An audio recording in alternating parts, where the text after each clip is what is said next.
Guys, welcome to our channel. నేను మీ రుచితారెడ్డి, reporter రుచితారెడ్డి. అయ్యో reporter అన్నా అని చెప్పేసి మళ్ళీ కాంట్రవర్సీస్ ఏం పెట్టగానే ఏదో నేను బిగ్ బాస్ ముచ్చట్లు చెప్పడానికి వచ్చిన రిపోర్టర్ రుచితారెడ్డిలా ఫీల్ అయిపోతున్నాను. అండ్ ఈరోజు అవుట్ఫిట్ కొంచెం నాకు అలా అనిపించి రిపోర్టర్ అన్నాను. అంతకు మించి దాంట్లో ఏం లేదు. ఓకేనా, ఈరోజు మన టాపిక్లోకి వస్తే ఎంతమంది నిన్న బిగ్ బాస్ నామినేషన్స్ చూశారు, ఎంతమంది నామినేషన్స్ని ఎంజాయ్ చేశారో కామెంట్ చేయండి. అండ్ మీకు అందులో ఎవరిది కరెక్ట్ అనిపించింది, ఎవరిది రాంగ్ అనిపించిందో కూడా కింద కామెంట్ చేయండి. ఓకేనా గైస్, మన ఎపిసోడ్లోకి వస్తే మండే రోజు వస్తే నామినేషన్స్ అనేవి జరిగినాయి. ఓకేనా, మీరు ఎంతమంది అయితే నామినేషన్స్ చూసారు. సో నేనైతే ఇన్ఫార్మ్ చేస్తుంది మీకు ఏంటంటే, నేను లైవ్ ఏం చూడాను, జస్ట్ మెయిన్ ఎపిసోడ్ చూసి దాని గురించి మాట్లాడడానికే వచ్చాను. ఓకేనా, మరి లైవ్లో ఏం జరుగుతుందో ఏం చూపిస్తున్నారో కూడా నాకు తెలీదు. నేను మెయిన్ ఎపిసోడ్లో ఏదైతే జరుగుతుందో అదే చెప్తున్నాను కూడా. నెక్స్ట్ వచ్చేసి మన నామినేషన్స్ ఎపిసోడ్లో ఏమైందంటే, కొన్ని నామినేషన్ జరిగినాయి, కొన్ని బాగున్నాయి, కొన్ని సిల్లీ రీజన్స్ అనిపించినాయి, కొన్ని నార్మల్. అసలు ఎందుకు చేస్తున్నారో వాళ్ళకి నామినేషన్ చేయడానికి మేబీ వేరే పర్సన్ లేక ఒక పర్సన్నే చేస్తున్నారేమో అనిపించింది. అండ్ మన నామినేషన్స్ టాపిక్లోకి వస్తే తనుజ గౌరవ్ని చేసింది, దివ్య గౌరవ్ని చేసింది. అండ్ మనం వెయిట్ చేస్తున్న బర్ని గారు దివ్యాన్ని చేశారు.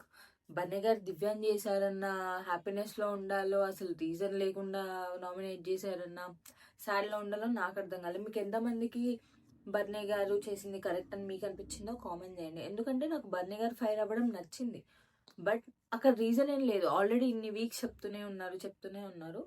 అండ్ నిన్న నాగార్జున సార్ చెప్పగానే తనలో ఫైర్ వచ్చేసి నామినేషన్ చేశాడంటే ఓకే, నామినేషన్ చేయడం వరకు ఓకే, బట్ నామినేషన్ చేయడానికి ఒక పర్టికులర్ రీజన్ ఉండాలి. ఏదో అందరూ బాండింగ్స్ అంటున్నారు, అది నువ్వు నిరూపించుకోవడానికి ఎందుకు నేను నామినేట్ చేస్తున్నానంటే అదైతే నాకు కరెక్ట్ అనిపించలేదు. సో మీకు నామినేషన్స్లో బర్నీ గారిది కరెక్ట్ అనిపించిందో కరెక్ట్ అనిపించలేదో కింద కామెంట్ అయితే చేయండి. అండ్ ఇమ్ము విషయానికి వస్తే, అసలు ఈ నామినేషన్స్ కోసం గొడవలు పడ్డారు. 5 minutes టైం ఇచ్చారు, అదే బిగ్ బామ్ అనుకున్నాం. 5 minutesలో, ఎందుకంటే నామినేషన్స్ రోజు ఒక్కొక్కరు గంట లాంగ్ ప్రొలాంగ్ చేసుకుంటూ వెళ్ళిపోతారు. అండ్ 5 minutes ఇచ్చేసరికి ఓకే చూద్దాం, ఇంట్రెస్టింగ్ ఉంటుందేమో అనుకున్నా. ఆ 5 minutesలో కూడా గొడవలు పడ్డారు. రీతు, గౌరవ్ని చేయడం ఎక్కడ అంటే, అందరూ ఒకటే రీజన్తో చేస్తున్నారు. మేబీ తన స్ట్రాటజీ కావచ్చు. రీతు ఏమో దివ్యాన్ని చేసింది, అది కొంచెం కరెక్ట్ అనిపించింది. ఎందుకంటే దివ్య మ్యానిపులేట్ చేస్తుంది, ఆ పర్సనల్గా అనిపించింది. దివ్య మీద ఏం కాంట్రవర్సీలు నాకు పెట్టకండి, ఓకేనా.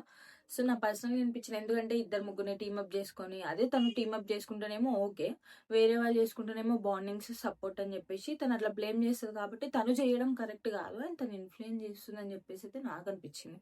సో రీతు చెప్పిన పాయింట్స్ కరెక్ట్ అనిపించింది. దివ్య గౌరవ్కి చెప్పింది ఏదైతే ఉందో ఓకే, అది తన స్ట్రాటజీ అవ్వచ్చు మేబీ, ఎందుకంటే ఎవరికి సపోర్ట్ చేస్తాను అని కూడా చెప్పకపోవడం. సో ఆ స్ట్రాటజీని తీసుకొని నామినేషన్స్లో పెట్టింది. ఓకే, దిస్ ఇస్ అన్ఫేర్ అనిపిస్తే తనుజ పెట్టింది. ఇంకా సంజన గారు వచ్చేసి కూడా మళ్ళీ గౌరవ్నే చేసారు, ఎందుకంటే గౌరవ్ సంజనాన్ని చేసినారు కాబట్టి. సో అలానే అనిపించింది నాకు, ఎందుకంటే ఫస్ట్లీ గౌరవ్ సంజనాన్ని చేసినారు కాబట్టి సంజన మళ్ళీ గౌరవ్నే చేసింది. ఇలా మీకు ఎంతమందికి అనిపించిందో కామెంట్ చేయండి. నెక్స్ట్ మన నిఖిల్ని కళ్యాణ్ చేశాడు. ఎందుకు చేశాడు? స్ట్రాంగ్ కాదు అని చెప్పేసి, నువ్వు స్ట్రాంగ్ అని స్టార్టింగ్ పాయింట్లో చెప్పాడు, తర్వాతకి స్ట్రాంగ్గా నాకు కనిపించట్లేదు, నువ్వు స్ట్రాంగే అని చెప్పేసి అన్నాడు. తనకి నిఖిల్ ఏం రియాక్ట్ అవ్వలేదు. ఓకే, లెట్ మీ ఇంప్రూవ్ అని చెప్పేసి నేను చూపిస్తాను అని చెప్పేసినాడు అనమాట. ఇప్పుడు మన సుమన్ అన్న కూడా సేమ్ ఏదైతే రీజన్ ఉందో అదే చెప్పేసినాడు. సో ఇవంతా బోరింగ్ నడుస్తుంది, కొంతమంది ఫైర్ మంచిగానే నడుస్తుంది, ఓకేనా. ఇంత కొట్టుకున్నాక లాస్ట్కి బిగ్ బాస్ ఒక బిగ్ బాంబ్ పేల్చినాడు. ఏంటంటే హౌస్ మేట్స్ అందరు నామినేషన్లో ఉన్నారని. నేను సాడ్గా ఫీల్ అయింది ఏంటంటే, పాపం తనుజ ఈ వీకే నామినేషన్స్లో లేదు, అట్లీస్ట్ ఎవరు నామినేట్ చేయలేదని ఫీల్ అయ్యే లోపే బిగ్ బాంబ్ చేసి అందరూ నామినేషన్స్లో ఉన్నారని చెప్పారు. ఇది ఎంతవరకు కరెక్టో ఎంతవరకు కాదో నాకైతే తెలియదు, కానీ ఓకే అందరూ నామినేషన్స్లోకి వచ్చారు. తర్వాతకి ఇప్పుడు ఇమ్యూనిటీ గురించి మాట్లాడితే, పాపం నామినేషన్స్ అందరు చేసేసరికి గౌరవ్ మీద కొంచెం సాఫ్ట్ కార్నర్ అని వచ్చింది. మళ్ళీ ఇమ్యూనిటీ విషయంలోకి వస్తే, తను సెల్ఫిష్, ఇమాన్యుయల్ డిజర్వ్ కాదు అని చెప్పేసి చెప్పిన గౌరవ్ తనకేమో ఎస్ మార్క్ ఇచ్చాడు. అంటే తన గేమ్ అర్థమైందో అర్థం కాలేదో కూడా నాకు అర్థం కాదు. మేబీ ఇన్ని రోజులు ఒకటే పాయింట్ మీద తను నామినేట్ చేస్తున్నారేమో అనిపించింది. బట్ ఈరోజు ఎమ్ముకి ఇమ్యూనిటీ దగ్గర టిక్ మార్క్ ఏదైతే ఇచ్చాడో దానికి ఎస్ అని ఇచ్చాడు. తనుజ ఏమో నో అని ఇచ్చింది. ఓకే, బిగ్ బాస్ మళ్ళీ వాళ్ళకి అనౌన్స్ కూడా చేసినారు, మీకు గేమ్ అర్థమైందా అని చెప్పేసి. అంటే అప్పుడు కూడా తను డిజర్వ్ కాదు బిగ్ బాస్ అని చెప్పేసి గౌరవ్ చెప్పేసిన, అండ్ తనుజ ఇంకొక ఛాన్స్ తీసుకొని వెళ్ళి ఎస్ అని చెప్పేసి చేసి వచ్చింది. బర్నీ గారు ఒక్కరే నో అని చెప్పేసాను. మేబీ దానికి రీజన్ కూడా తెలియదు ఎందుకు నో అని చెప్పేసి. బర్నీ గారు మన ఎమ్మకి ఎందుకు ఇమ్యూనిటీ ఇవ్వలేదో కూడా కామెంట్ చేయండి. వాళ్ళిద్దరి మధ్య ఏమేమి గొడవలు ఉన్నాయో నాకైతే తెలియదు. ఎందుకంటే మెయిన్ ఎపిసోడ్లో ఎప్పుడు వాళ్ళిద్దరి మధ్య గొడవలు అయితే అంతగానో మేము చూపించలేదు. ఓకే, లైవ్లో మీరు ఎవరెవరైతే చూస్తున్నారో వాళ్ళకి మేబీ తెలిసి ఉంటుంది what is the reason behind that అని చెప్పేసి. ఓకే గైస్, అంతలోపు మీరు నాకు ఆ రీజన్ ఏంటో కామెంట్ చేయండి. అండ్ మీ ఓట్స్ ఆల్రెడీ స్టార్ట్ చేసే ఉంటారు మేబీ.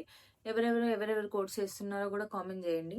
అంతకుముందు ఎవరైతే ఇంకా సబ్స్క్రైబ్ చేసుకోలేదో వెళ్ళి సబ్స్క్రైబ్ చేసుకోండి అమ్మా ప్లీజ్. అండ్ సబ్స్క్రైబ్ చేసుకున్నారో ఎవరైతే సబ్స్క్రైబ్ చేసుకున్నారో thank you my cuties. Okay guys, bye bye, see you in next video.